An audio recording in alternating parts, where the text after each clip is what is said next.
अरे! मेरी लाइफ़ तो खराब ही हो गई। मैंने सोचा था बहुएँ आएँगी तो मैं आराम करूँगी, मगर यहाँ तो हर समय लड़ाई-झगड़ा ही होता रहता है। अब मैं क्या करूँ? कहाँ जाऊँ? हे भगवान मेरी प्रार्थना सुन, इनको ठीक कर। तो ये है सुशीला जी। इनके 3-3 बेटे हैं और ये सोचती थी बच्चे बुढ़ापे का सहारा बनेंगे, मगर यहाँ तो गंगा ही उल्टी बहने लगी। एक दिन सुशीला जी बाज़ार गई। वहाँ उन्हें उनकी सहेली रजनी मिली। अरे रजनी कैसी हो? मैं तो अच्छी हूँ, बस बेटी की शादी है उसी की तैयारी में लगी हूँ। बड़ी चिंता होती है जब बच्चे को पाल-पोस कर दूसरे के घर भेजो। मगर तुझे ये सब कहाँ समझ आएगा? तेरे तो 3 बेटे हैं, बहुएँ घर पे लाएगी तू तो। अरे बढ़िया है ना, मैं तो आराम करूँगी। बहुएँ आएँगी तब मेरी छुट्टियाँ शुरू। अच्छा चल मुझे देरी हो रही है, मैं चलती हूँ। इतना कहते ही सुशीला वहाँ से चल पड़ी और घर आते ही काम करने लगी। देखते ही देखते तीनों बच्चों की शादी हो गई और तीनों बहुएं पढ़ी लिखी थी। एक दिन सुशीला, नीतू, शालू, सुजाता कहाँ हो? मेरी 3 देवियाँ सुबह हो गई है, उठ जाओ। सुबह के 8 बज रहे हैं, अभी तक दर्शन नहीं दिए तुम तीनों ने। जब तक मैं आवाज ना लगाऊं तब तक तुम तीनों बाहर कहाँ आती हो कमरे से? नीतू आवाज सुनकर बाहर आ जाती है। क्या बात है माँ जी, क्यों शोर मचा रखा है सुबह सुबह? अरे शोर नहीं मचा रही, अगर तुम तीनों की सुबह हो गई हो तो एक कप चाय और नाश्ता मिलेगा क्या मुझे? माँ जी, सारी धौंस मुझ पर ही चलती है। इतने सालों से मैं ही ड्यूटी निभा रही हूँ ना, उन दोनों को भी तो कुछ ड्यूटी दो। इतने में शालू भी बाहर आ जाती है। अरे वाह वाह वाह, क्या बात है दीदी, एक कप चाय क्या देती हो, आप तो सुनाने ही लग जाती हो। मुझे तो लगता है इतने साल आपने नहीं, माँ जी ने आपके साथ एडजस्ट किया है। हम जितना भी कर लें मगर आपको नजर नहीं आता, हर समय अपने आप से ही हमें कंपेयर करती रहती हो। बाहर से आवाजें सुनकर सुजाता भी आ जाती है। अरे क्या हुआ, सुबह सुबह महाभारत शुरू कर दी? इस घर में तो आराम से सोने भी कोई नहीं देता। तभी सुशीला तपाक से बोली, अरे वाह, तुम्हारी कमी बची थी बस। वैसे चाय तो तुम तीनों ने पिला ही दी मुझे, अब नाश्ता भी दोगी या वो भी ऐसे ही निकलेगा? यूं ही एक दूसरे का मुंह नोचती रहोगी। चलो चलकर नाश्ता बनाओ और अपने अपने पति का लंच भी पैक करो। हर रोज की तरह सुबह की शुरुआत हो गई थी। सुशीला का तो मन ही खराब हो गया था। वो अपने कमरे में चली जाती है और बहुएं अपने काम में जुट जाती हैं। शाम को सुजाता अपने कमरे में बैठी थी तो उसका पति मनोज आया। मनोज, मनोज मेरे को फ़ोन लेना है, मेरे को फ़ोन ले दो ना। अभी 6 महीने पहले ही तो तुमने फ़ोन लिया था, अब क्यों लेना है फ़ोन? देखो भाभी ने भी तो नया फ़ोन लिया है ना, मुझे भी फ़ोन लेना है, मुझे भी ले दो ना प्लीज़। मैंने पसंद भी किया हुआ है, अगर तुम कहते हो तो मैं ऑर्डर कर देती हूँ। अरे पैसे कोई पेट पे लगते हैं, जब काम करने जाओ तब पता चलता है। नहीं लेना फ़ोन, बस तुम पाई-पाई का हिसाब करते रहना, कभी अपनी बीवी को खुश मत करना। इतना बोलते ही सुजाता गुस्से में कमरे से बाहर चली जाती है और मनोज सोचता है, अच्छा तो ये नए मोबाइल की जड़ भाभी हैं। अरे भाभी का फ़ोन खराब हो गया होगा इसलिए बस उन्होंने खरीदा होगा, मगर इस बेवकूफ़ को कौन समझाए, जब देखो नकल करनी है। इतना बुड़बुड़ करते ही मनोज भी फ्रेश होने चला जाता है। कुछ दिनों बाद शालू अपने पति रवि से बोलती है, रवि मेरे को नई साड़ी लेनी है। देखो नीतू भाभी भी नई साड़ी लेके आई हैं, मुझे भी साड़ी ले दो ना। अरे नीतू तुम्हें शर्म आनी चाहिए, तुम्हारे पास इतनी साड़ियां हैं फिर भी तुम साड़ी लेनी है। कभी तो कुछ दिमाग लगाया करो, पैसे क्या पेड़ पर लगते हैं? और शादीशुदा हो तुम, ऐसी बचकानी हरकतें अच्छी नहीं लगती। तुम तीनों देवरानी जेठानी में जाने क्यों ही गंदी दौड़ लगी रहती है? हर समय तीनों अपने आप को एक दूसरे से बेहतर दिखाने में लगी रहती हो। इन सब का असर हम तीनों भाइयों की पॉकेट पे पड़ता है। देखो हम कितनी मेहनत कर रहे हैं, तब भी घर पूरा नहीं पड़ रहा, तो थोड़ी समझ से काम करो। रवि के डांटने पर शालू तो थोड़ा शांत हो जाती है, मगर कुछ घंटों बाद फिर घर में महाभारत शुरू हो जाती है। माँ जी, माँ जी। अरे बहू क्या हुआ?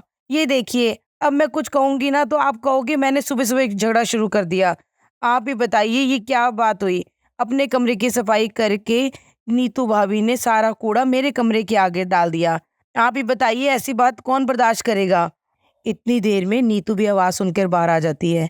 अरे तेरी हिम्मत कैसे हुई मेरे बारे में ये सब कहने की? तूने कचरा डालते हुए मुझे देखा था क्या? हाँ भाभी, जैसे यहाँ पर आपके और मेरे सिवा कोई और भी है। इस फ्लोर पर मेरा और आपका ही तो कमरा है, तो मैंने कूड़ा नहीं डाला तो आप ही ने तो डाला होगा। इतने में सुजाता बोल पड़ी, सुबह-सुबह ना बहस करके मेरा मूड मत खराब करो, दोनों चुप रहो। इस घर में इतने लोग रहते हैं, किसी ने डाल दिया होगा, जरूरी एक दूसरे के ऊपर कीचड़ उछाड़ना है? चलो दोनों अपने अपने कमरे में जाओ और अपना काम करो।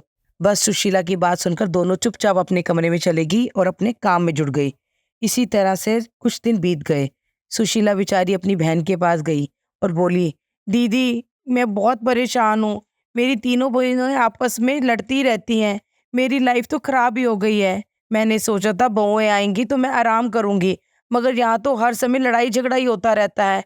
अब मैं क्या करूं, कहाँ जाऊं? हे भगवान मेरी प्रार्थना सुन, मुझे थोड़ी शांति दे। अरे चिंता मत कर सुशीला, तेरी दीदी है ना, मैं आऊंगी 2-3 दिन तेरे घर में रहने। फिर देखियो इन तीनों को सबक सिखाती हूँ। ठीक है दीदी, अब मैं चलती हूँ। अब मेरी परेशानी आपने ही हल करनी है।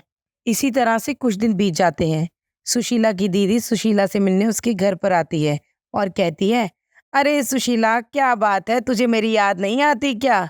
आती है दीदी, मगर क्या करूं, इस घर के झगड़ों से मैं बाहर ही नहीं निकल पाती। मन इतना परेशान रहता है कि कहीं लगता ही नहीं। कहाँ है वो तेरी तीनों महारानियां? जरा तीनों देवियों को बुला तो सही, ताकि मैं भी उनसे कुछ सेवा करा सकूं।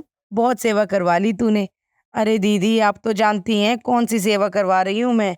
बस परेशान किया हुआ है तीनों ने, और आप उनसे क्या सेवा करवाएंगी? मैं हूं ना आपकी सेवा में। आप एक आवाज मारिए, मैं सारा काम आपका कर दूंगी। अरे तू क्यों करेगी, बुला अपनी तीनों महारानियों को। नीतू, शालू, सुजाता जरा बाहर आओ, देखो मासी आई हैं। आओ बहू, आशीर्वाद ले लो मासी जी से। खुश रहो बच्चे, खूब खुश रहो, आनंद में रहो। मेरे लिए जरा एक कप बढ़िया सी चाय तो बना देना, और हाँ थोड़े पकोड़े भी तल लेना। मौसी जी की बात सुनकर तीनों एक दूसरे की शक्ल देखने लगती हैं। अरे ऐसे क्यों खड़ी हो, जैसे सांप सूंघ गया हो? जाओ जाकर चाय नाश्ता बना दो। अच्छा सुन सुजाता बहू, जाकर मेरे लिए चाय बना ला और पकोड़े भी बना ला। और नीतू बहू, मेरे पैरों में बड़ा दर्द हो रहा है, आ मेरे पैरों में थोड़ा सा तेल लगा दे। नीतू और सुजाता को काम करते देख शालू वहां से खिसकने लगी।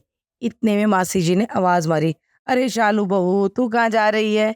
एक काम कर, मेरे बैग में थोड़े से कपड़े हैं, वो सारे ही मैले हैं, उनको जरा धो दे। मैं तीरथ करके आई हूँ, तीरथ से आई तो मैं थक गई थी, इसीलिए यहाँ पर आ गई कि कुछ दिन सेवा कराऊंगी, आराम करूंगी, फिर घर पर जाऊंगी। चल अब मेरे पास एक भी कपड़ा नहीं है डालने को। अच्छी तरह धोकर सुखा दे और प्रेस भी कर दियो। जा मेरा बैग ले जा बच्चे, बहुत अच्छा काम करती है तू। तीनों बहुएं अपने अपने काम में जुट गई। इसी तरह से 2-3 दिन बीत गए। मासी जी तीनों बहुओं को काम में जुटा देती। तीनों बहुएं अपना अपना काम करती और एक दूसरे की मुंह भी नहीं लगती, क्योंकि उनके पास वक्त ही नहीं था। मासी जी ने इस तरह काम बांट दिया कि तीनों एक दूसरे का आमना सामना ही नहीं कर पाती थी। अब घर में सुख शांति होने लगी थी और सुशीला बहुत खुश थी कि घर में थोड़ी शांति हो गई। मगर मासी जी ने असली सबक तो अब सिखाना था, तो उन्होंने पहले पकड़ा नीतू को। अरे नीतू बहू कैसी है तू? तू तो बहुत ही अच्छी है। इतने सालों से मैं तुझे जानती हूँ कि तूने कितनी सेवा की है मेरी बहन की, मगर तेरी देवरानियां एक नंबर की झूठी हैं, झूठी। मुझे कहती नीतू भाभी तो इस घर को छोड़ के जाना चाहती हैं, बंटवारा करवा रही हैं इस घर का। अरे नहीं मासी जी, मैं ऐसा क्यों चाहूंगी? मैं क्यों घर को तोड़ूंगी? मैं तो खुश हूँ यहाँ पर। वो जो शालू है ना, शालू शालू कह रही थी कि उसको अलग होना है इस घर से, तो मुझे लगा कि तुमने भी होना होगा, तो बस इसीलिए कह रही थी। बस मासी जी ने तो तीर छोड़ दिया और वहां से चली गई। बेचारी नीतू सोच में पड़ गई कि शालू घर को क्यों तोड़ना चाहती है, आराम से तो रह रही है यहाँ पर, फिर उसको क्या तकलीफ है। बस मासी जी थोड़े देर बाद शालू के पास पहुंच गई और शालू से शुरू हो गई। अरे शालू बहू तू तो बहुत ही अच्छी है, तुझ जैसी बहू तो इस दुनिया में किसी के पास नहीं है, मगर तेरा मोल कौन जाने। अरे सुन, जो तेरी जेठानी है ना, जेठानी आई थी तेरी सास के पास, तो कह रही थी अब मुझे अलग कर दो इस घर से, मगर जो सास है वो मानी नहीं तुम्हारी, कहती तीनों इकट्ठे रहो। लेकिन मुझे नहीं लगता कि ज्यादा देर ऐसे चलेगा, बहुत जल्द तुम्हारी सास मान जाएगी। मगर मासी जी ऐसा क्यों कहेंगी भाभी? भाभी तो इतने साल से इस घर में रह रही हैं। नहीं नहीं बहू, वो कहती कि अब तीनों तुम लड़ती रहती हो, तुम मन नहीं लगता, तो अब मुझे अलग कर दो। नहीं नहीं मासी जी, जरूर कोई गलत फहमी हुई होगी। अरे बहू मैं वहीं तो बैठी थी, मैं तुझसे झूठ बोलूंगी क्या? अपने अपने संस्कार है, कोई घर जोड़ना चाहता है तो कोई घर तोड़ना चाहता है। तेरी भी बहुत बुराइयां कर रही थी, कह रही थी कि शालू और सुजाता तो मुझे एक आंख नहीं बाती। बस सोच लिया उसने कि वो अलग होके रहेगी। मासी जी का काम यहाँ भी हो गया था। अब बची थी तीसरी बहू। देखते हैं वो कब शिकार होती है मासी जी की चालबाजी का। लो जी लो लो, पहुंच गई मासी जी तीसरी बहू, यानी सुजाता के पास। अरे सुजाता बहू, तेरे को क्या बताऊं, तेरी दोनों जेठानियां तेरे खिलाफ कितना भड़काती हैं तेरी सास को। तभी तो वो बेचारी कभी तेरा साथ नहीं दे पाती, मगर दिल से तो वो तेरे को बहुत प्यार करती है। कह रही थी तेरी जेठानियां कि जो मुंह दिखाई में सबसे ज्यादा गहने तो छोटी को ही मिले हैं, तो उसको भी इकट्ठा कर कर तीनों में बंटवारा कर दो, तीनों में बराबर का सोना बांट दो। हम सबको किसी को भी कम नहीं मिलेगा, बराबर के रहेंगे। अरे नहीं नहीं मासी जी, भाभियां ऐसी क्यों कहेंगी? वो तो बल्कि खुद उन्होंने मुंह दिखाए पे मुझे कांटे दिए थे। वो खुद मुझसे बहुत प्यार करती हैं। नहीं बहू, जो लड़ाई तुम्हारे साथ होती है वो झूठ मूठ नहीं करती, वो सच कहती हैं। ये तो अपने अपने संस्कार हैं, कोई घर जोड़ता है तो कोई घर तोड़ता है। तू तो बहुत अच्छी लगी, तभी तो मैं तेरे लिए नेक लाई हूँ। उन दोनों के आगे नहीं दिया, नहीं तो वो भी कहेंगी कि इसमें भी बंटवारा करो। ले बहू, लिफाफा पकड़ ले। नहीं नहीं मासी जी, ये अच्छा नहीं लगता। लेकिन शालू बहुत तेज थी, शालू को बात हजम नहीं हो रही थी, इसलिए शालू पहुंच गई नीतू और सुजाता के पास। क्या बात है, दोनों घर तोड़ना चाहती हो? दोनों अलग घर लेना चाहती हो? कुछ देर बाद नीतू कमरे से बाहर आई और बोली, अरे घर में कितने ज्यादा बुरी हालत हो रही है, इनको ना जरा वाइट वॉश करवा लेते हैं। आज यार तीनों भाई आते हैं तो इनको कहती हूँ कि घर में वाइट वॉश करवा लें। नीतू की बात शालू सुन लेती है और कहती है, अरे वाह भाभी, अब वाइट वॉश यहाँ क्यों करवाते हो, अपने नए घर में करवाना ना। आपको कौन सा हमारे साथ यहाँ रहना है? क्या? मैंने यहाँ रहना है? तुम सब जाना चाहते हो यहाँ से? दोनों की बहस सुन के सुजाता भी आ जाती है। क्या हो रहा है भाभी आप दोनों में? दोनों इस घर से जाना चाहते हो? नहीं नहीं सुजाता, हम तो नहीं जाना चाहते। इतने में ही शालू का दिमाग काम किया, तो उसने कहा, एक मिनट एक मिनट, क्या ये सब बातें आप मासी जी ने कही हैं? तो दोनों एकदम से बोल पड़ी, हाँ मासी जी ने ही तो कहा है। तो मैं समझ गई, मासी जी हम तीनों की लड़ाई करवाना चाहते हैं, वो नहीं चाहते कि हम एक साथ एक घर में रहें। चलो चल के मासी जी से पूछते हैं। तीनों पहुंच जाती हैं मासी जी के पास और मासी जी सुशीला के साथ बैठ के बातें कर रही थी और दोनों बहनों आपस में हंस रही थी। इतने में नीतू बोली, अरे वाह वाह मासी जी, बहुत अच्छे, यहाँ अपनी बहन को हंसा रहे हो और वहां हम तीनों में लड़ाई करवा रहे हो।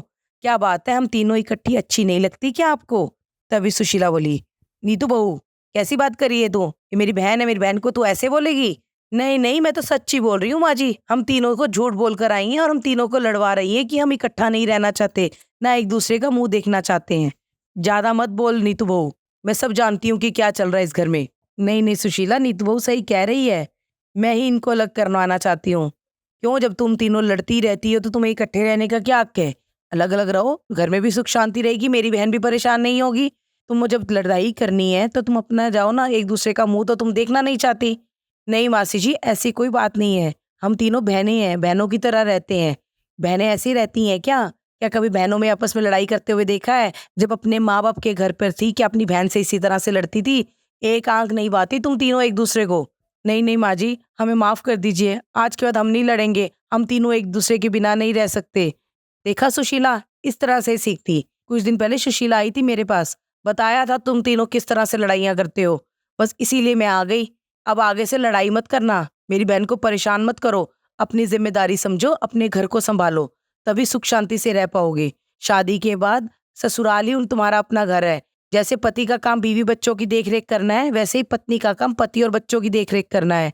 समय पर उठो, सास को चाय पानी दो, अपना घर बार संभालो। ये नहीं कि वो संभाले या मैं संभालूं, किसी की जिम्मेदारी नहीं, तीनों की जिम्मेदारी बराबर है। हम समझ गए मासी जी, आज के बाद हम कभी लड़ाई नहीं करेंगे। बस फिर क्या था, तीनों खुशी खुशी रहने लगी और सुशीला भी खुश हो गई।